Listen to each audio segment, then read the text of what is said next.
Tools में ही हमारे थोड़ा ज्यादा टाइम लग रहा है, बिकॉज जो भी हमें काम करना है अकॉर्डिंग टू द टूल्स, अब ये बिना टूल को जाने हम उस पर आगे नहीं बढ़ पाएंगे, तो इसलिए टूल्स को पहले कंप्लीट कर लेते हैं, ठीक है ना। तो चलो अब आते हैं यहाँ पे, एंड ये क्या है, then it's called the brush tool. अब ये ब्रश टूल पे राइट क्लिक करते हैं, कितना ब्रश टूल मिलता है देख लेते हैं, and brush tool, pencil tool and colour replacement tool.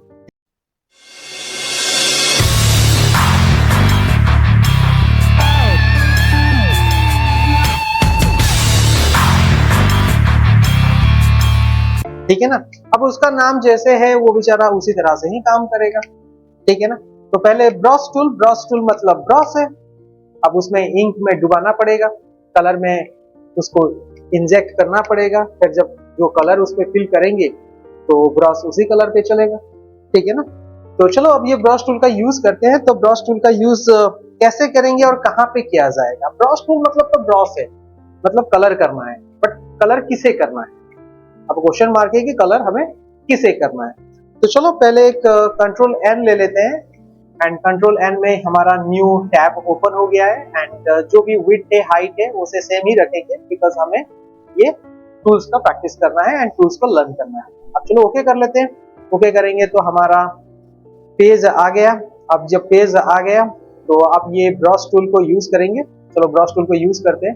तो देखो अब ये जब ब्रश टूल को यूज करोगे तो ऑलरेडी यू नो दैट कि यहाँ पे ये जो ऑप्शन दो दिखाई दे रहा है ना, करना फॉरग्राउंड एंड बैकग्राउंड। देखो यहाँ पे ये जो सामने ग्रीन कलर दिखाई दे रहा है, अब ये हो गया फॉरग्राउंड और उसका नीचे हो गया बैकग्राउंड। लेकिन उसके जस्ट थोड़ा सा साइड में आओगे, थोड़ा सा साइड यहाँ, ठीक है ना। अब जब उस पर क्लिक करोगे तो फिर यहाँ क्या दिखाई देगा, नीचे का हो गया व्हाइट एंड ऊपर का हो गया ब्लैक। ये बाय डिफॉल्ट कलर है, ये बाय डिफॉल्ट कलर है। तो अभी हम लोग क्या करते हैं, अब जो बाय डिफॉल्ट कलर है तो उसे हम लोग क्या करेंगे, जो बैकग्राउंड है उसे व्हाइट ही रखेंगे एंड जो फोरग्राउंड है उसे हम अपने हिसाब से बदलेंगे, ठीक है ना। एंड दूसरा चीज क्या है, यहाँ पे एक देखो, यहाँ पे साइड में एक छोटा सा कर्व दिखाई दे रहा है। अब ये कर्व का मतलब क्या होता है, जब ये कर्व पे क्लिक करोगे ना तो ये उल्टा हो जाएगा। उल्टा हो जाएगा मतलब आपका बैकग्राउंड ब्लैक हो जाएगा और फोरग्राउंड व्हाइट हो जाएगा, मतलब जो दो कलर था वो दोनों रिवर्स हो जाएंगे, ठीक है ना। तो हम लोग अभी इसको रिवर्स नहीं करेंगे, अभी हम लोग फिलहाल इसको ऊपर का जो भी है फोरग्राउंड है, ठीक है ना। अब ये फोरग्राउंड ब्लैक है, अब ये ब्लैक को हम लोग तो रहने देते हैं ब्लैक। अब क्योंकि ये ब्लैक है तो जब पेन टूल लोगे, ये जो ब्रश टूल है, ठीक है ना, अब ये जब ब्रश टूल लोगे और इस पे कुछ भी आप ड्रॉ करना चाहो या फिल करना चाहो या कुछ भी लिखना चाहो, कुछ भी करना चाहते हो, तो फिर वो उसी कलर का काम करेगा, ठीक है ना। अभी सोच लेते हैं कि ये जो ब्लैक कलर है फोरग्राउंड कलर है, अब ये फोरग्राउंड कलर के ऊपर एक बार क्लिक करते हैं तो फिर हमारे सामने में कलर पिकर आ जाता है। कलर पिकर मतलब कलर चूज करो, कोई भी कलर चूज कर सकते हो, एनी कलर, ठीक है ना। तो ले लेते हैं कोई भी कलर, सोच लेते हैं हमने रेड कलर लिया हुआ है, डीप रेड, एंड उसे ओके प्रेस करते हैं और फिर जब ब्रश टूल का यूज करोगे तो फिर उसी तरह से वो काम करेगा, ठीक है ना। अब ये ब्रश टूल के ऊपर अगर राइट क्लिक करोगे, कौन सा क्लिक करना है, राइट क्लिक। जब राइट क्लिक करोगे तो आपको क्या होगा ना, यहाँ पे उसी तरह का एक मास्टर डायमीटर और हार्डनेस दिखाई देगा, ठीक है। अब ये जो मास्टर डायमीटर है मतलब क्या, मतलब ब्रश का साइज छोटा या बड़ा करना है, ठीक है ना, छोटा या बड़ा करना है। वैसे तो आपको ब्रश साइज यहाँ पे भी मिल जाएगा, ठीक है ना, यहाँ पे बहुत सारे ब्रश साइजेस है और कुछ ब्रश मैंने अपने हिसाब से इसे अपेंड किया हुआ है, मतलब थर्ड पार्टी सोर्स से मैंने कुछ ब्रश अपेंड किया हुआ है। अब वो जो अपेंड किया गया है उसका यूज किया है वो भी देख लेंगे, ठीक है ना। तो पहले आ जाते हैं हम लोग यहाँ पे। तो यहाँ पे इतना ब्रश साइज दिखाई दे रहा है 19, 100, ठीक है, ये 100 पे चला जाएगा। एंड हार्डनेस कितना रखना है, हार्डनेस ये मैंने आप लोग को समझाया था, हार्डनेस अपने हिसाब से रख लो कि वो कितने हार्ड में वो ब्रश पेंट करेगा या ड्रॉ करेगा। सोच लेते हैं अभी फिलहाल 100 है एंड हार्डनेस को मैंने थोड़ा बढ़ाया हुआ है तो इसका साइज इतना हो गया, तो फिर इसको लेके आप इसको फिल कर सकते हो, ठीक है ना। एंड अभी फिलहाल हम लोग वापस चलते हैं। अब वापस कैसे जाएंगे, तो वही है ऑल्ट कंट्रोल जेड मारकर हम वापस जाएंगे, पूरा इसे प्लेन करेंगे एंड फिर से उसका यूज करेंगे। एंड फिर से जब यहाँ पे राइट क्लिक करेंगे एंड राइट क्लिक करने के बाद अभी सोच लेते हैं कि मैंने मास्टर डायमीटर को पूरा लास्ट कर दिया, तो देखो कितना बड़ा ब्रश है।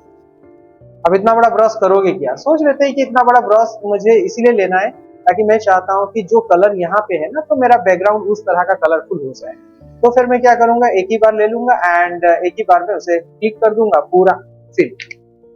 ठीक है, ऐसा छोटा सा ब्रश लेके कितना पेंट करते रहोगे, कितना फिल करोगे? एक ही बार एक बड़ा ब्रश ले लो एंड उसे फिल कर लो। वैसे तो फिल करने के लिए अपना बकेट टूल भी है, बाकी ब्रश टूल का यूज कर रहे हैं तो उसे इसलिए समझ लेते हैं। फिर नेक्स्ट आ जाते हैं, इसको थोड़ा सा छोटा कर लेते हैं, बहुत बड़ा हो गया है, ठीक है ना। अब यहाँ पे आ जाते हैं दूसरा चीज, यहाँ पे मैंने कुछ एक्स्ट्रा ब्रशेस अपेंड करके रखा हुआ है। अब ये ब्रशेस है, अब ये ब्रशेस किस तरह का, जिस तरह का डिजाइन दिखाई दे रहा है ना उसी तरह का ये ब्रशेस है। सोच लेते हैं कि ये स्टार, ये जो स्टार मार्क दिखाई दे रहा है ना, अब ये स्टार मार्क दिखा है ना, फ्लोइंग स्टार। अब ये अगर फ्लोइंग स्टार को लोगे और इसका मास्टर डायमीटर थोड़ा बड़ा करके दिखाता हूँ, तो इसको अगर बड़ा करोगे तो यहाँ पे जब ड्रॉ करोगे ना तो ये ब्रश भी स्टार ही बनाएगा। अब मैं इसे ड्रैग कर रहा हूं इसलिए ये एक ही साथ ऐसे चल रहा है। अगर हम इसे ड्रैग ना करें और अगर किसी जगह पे एक डॉट करते, यहाँ पे एक ले लेते हैं, यहाँ पे 2, यहाँ पे 3, ठीक है। अपने स्टार से हिसाब से अगर अपना नाम लिखना चाहो तो लिख सकते हो। हमारे पास ऐसा कुछ ऑप्शंस आएगा जहाँ पे हमें विजिटिंग कार्ड टेम्पलेट डिजाइन करना होगा, तो वहां पे अगर कोई स्टार पार्ट दे के हमें डिजाइन करना है तो हम उसे इसी तरह से यूज कर सकते हैं, ठीक है ना। अब फिर से हम लोग वापस आ जाते हैं, तो वापस कैसे आएंगे, तो फिर ऑल्ट कंट्रोल जेड करेंगे और जितने बार मैंने क्लिक किया हुआ है मुझे उतने बार ऑल्ट कंट्रोल जेड मारकर वापस जाना पड़ेगा। फिर से राइट क्लिक करते हैं एंड राइट क्लिक जब करोगे यहाँ पे देखो एक घास दिखाई देगा, ग्रास। अब ये ग्रास का कलर क्या होता है, ग्रीन होता है, तो हम लोग क्या करते हैं, एक ग्रीन कलर ले लेते हैं, ठीक है। अब ग्रीन को ले लेते हैं एंड ग्रीन लेकर थोड़ा सा इसको बड़ा करते हैं, इतना बड़ा। अब ये क्या काम करता है, ये उस टाइम पे काम करेगा, सोच लेते हैं अगर हमें ग्रास कारपेट चाहिए। वैसे तो आप थर्ड पार्टी सोर्स से भी पीएनजी फॉर्मेट में ग्रास कारपेट डाउनलोड कर सकते हो, उसको चिपका सकते हो, लेकिन फिर भी अगर उसके बाहर भी अगर आपको ग्रास कारपेट बनाना है तो फिर हम इस पे यूज कर सकते हैं। जैसे कि ऐसे लग जैसे ऐसे ड्रॉ करते हुए चलोगे, ये ग्रास कारपेट बनते हुए चलेगा। फिर कोई चेयर पे बैठा है या फिर कोई खड़ा है तो उसको हम लोग ऐसे खड़ा कर सकते हैं यहाँ पे, ठीक है ना। तो ऐसे फिल कर लो अपने हिसाब से, जितना फिल करना चाहते हो ग्रास, ठीक है ना। तो ऐसे फिल कर लेना, ग्रास कारपेट बना लेना। तो ये थर्ड पार्टी सोर्स से लिया गया है एंड थर्ड पार्टी सोर्स से लोगे तो ये इस तरह से बच जाए। अब ये हो गया ग्रास कारपेट। अब उसके ऊपर जो भी बिठाना है बिठा सकते हो, खड़ा करना है खड़ा कर सकते हो। तो इट्स अबाउट द डिजाइन है, ठीक है ना। एंड फिर अभी क्या करना है, अब इसको उड़ाना है तो कितने बार ऑल्ट कंट्रोल जेड मारेंगे। तो इतना ऑल्ट कंट्रोल जेड मारने से अच्छा है कि यहाँ पे आ जाते हैं, ये टूल अभी नहीं डिस्कस नहीं किए, करेंगे। तो ये जो इरेजर टूल है ना, ये इरेजर टूल का यूज कर लेते हैं। तो इरेजर टूल ये भी छोटा है तो कितना ऐसे डिलीट करते रहोगे, तो इसका भी हम लोग मास्टर डायमीटर बड़ा कर सकते हैं। अब इतना बड़ा हो जाएगा, इतना बड़ा भी ले लो, ठीक है ना। अब एक ही बार में काम खत्म करते हैं, ठीक है ना। तो ये इरेजर टूल अपने अकॉर्डिंगली छोटा या बड़ा करना, अगर सेंसिटिव जगह में काम करना है तो छोटा कर लेना, और अगर बड़ी जगह में एक ही बार में काम करना है तो उसका डायमीटर थोड़ा बढ़ाकर काम करना है, ठीक है।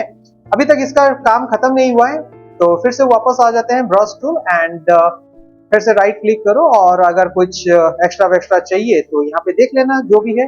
अदरवाइज अगर अपेंड करना है तो अपेंड हम लोग कैसे करेंगे, तो सेम ऑप्शन यहाँ पे क्लिक करोगे एंड यहाँ पे लिखा है ना लोड ब्रशेस, तो वो पहले डाउनलोड करके रखेंगे एंड डाउनलोड करके रखने के बाद फिर उसे अपेंड करेंगे। वैसे तो यहाँ पे बहुत सारे ब्रशेस दिखाई भी दे रहे हैं, देखो ऑलरेडी इतने ब्रशेस हैं, चाहो तो आप लोग उसे यूज कर सकते हो, ठीक है ना। ओके चलो अब फिर आगे बढ़ते हैं फिर एंड इसको फिर आ जाते हैं एंड पेंसिल टूल। पेंसिल मतलब ये पेंसिल के निब के तरह चलेगा एंड इसको भी थोड़ा सा बड़ा कर लेते हैं ताकि आपको समझ में आए। एंड यहाँ पे क्या लेंगे, कोई फ्लावर का सिस्टम है क्या देख लेते हैं। तो फिर ये इस तरह से पेंसिल चलने वाला है, ठीक है। अब इसका यूज कहाँ पे होगा, अब वो अपना अकॉर्डिंगली प्रोजेक्ट के ऊपर डिपेंड करेगा कि इसका यूज हम लोग कहाँ करेंगे, ठीक है ना। ठीक है, अब इसको भी ऑल्ट कंट्रोल जेड में कंट्रोल जेड से काम चल जाएगा क्योंकि एक ही बार माउस क्लिक हुआ था, ठीक है। फिर से राइट क्लिक करते हैं एंड ये आ गया कलर रिप्लेसमेंट टूल। अब ये कलर रिप्लेसमेंट टूल क्या है? कलर रिप्लेसमेंट, तो यहाँ पे एक ऑप्शन दिखाई भी दे रहा है, रिप्लेसमेंट, ठीक है ना। तो कलर रिप्लेस करते हैं। चलो कलर रिप्लेस कहाँ से करेंगे? तो कलर रिप्लेस करने के लिए कोई ना कोई एक इमेज तो चाहिए, तो एक इमेज लेके आते हैं बाहर से एंड कोशिश करेंगे उसका कलर रिप्लेस करने का। तो इसी को ले लेते हैं, ये एक छोटा सा इमेज दिखाई दे रहा है, तो इसी को ले लेते हैं एंड यहाँ पे प्लेस करते हैं एंड इसी पे हम लोग कलर रिप्लेस करने का कोशिश करेंगे, ठीक है ना। तो राइट क्लिक करते हैं एंड कलर रिप्लेसमेंट पे आ जाते हैं, थोड़ा जूम कर लेते हैं ताकि दिखाई दे कि कलर एक्चुअली रिप्लेस हो रहा है। तो कहाँ पे कलर रिप्लेस करेंगे? तो देखो यहाँ पे है, देन इसको ऐसे कलर रिप्लेस कर सकते हो, ठीक है ना। तो ये ग्रीन है, तो ग्रीन में ये कलर रिप्लेस हो जाएगा। तो कितना कलर रिप्लेस हो रहा है? तो हल्का फुल्का कलर रिप्लेस हो रहा है, ज्यादा कलर रिप्लेस होगा नहीं, ठीक है ना। फिर इसका ऊपर राइट क्लिक करोगे, हार्डनेस है, इसका स्पेसिंग भी बढ़ा सकते हो एंड फिर से अगर कलर रिप्लेस करना है तो इन बच्चों पे कलर रिप्लेस करके कोशिश करते हैं कितना रिप्लेस हो रहा है, ठीक है ना। तो देख लो यहाँ पे कलर रिप्लेस करोगे तो देखो हल्का फुल्का कलर रिप्लेस हो रहा है। पूरा एग्जैक्टली व्हाइट तो नहीं आएगा, एक्चुअल पूरा ग्रीन तो नहीं आएगा, जस्ट हल्का फुल्का एक रिप्लेसमेंट आएगा, मतलब व्हाइट कलर के ऊपर में एक हल्का ग्रीन मतलब पैचअप होगा, मतलब जो कि व्हाइट और ग्रीन को मिक्स अप करेगा, ठीक है। तो यही है इसका यूज देन कलर रिप्लेसमेंट का, ठीक है ना। तो चलो अब ये इतना भी समझ गए, ठीक है ना।